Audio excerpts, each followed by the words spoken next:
Bus station in Ternopil city. This is the second entrance gate to this nice town. The building was under construction some years ago. Their design is classic for such types of bus stations, platforms, where numerous of buses come to take up their passengers and the building itself.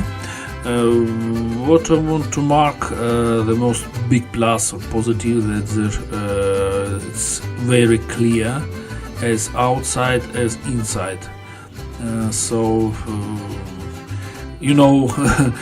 Sometimes it's very big problem for Ukraine bus stations, because sometimes it's very dirty, but not here. So it means that owner of this building take care of the cleanliness very well.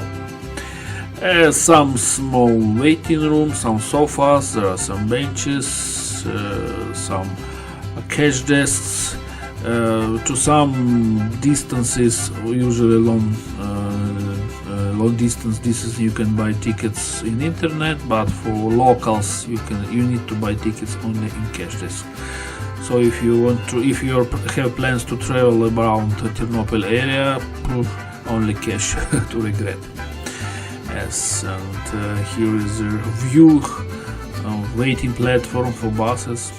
Also, please take note that here not so many big buses, only such mini buses.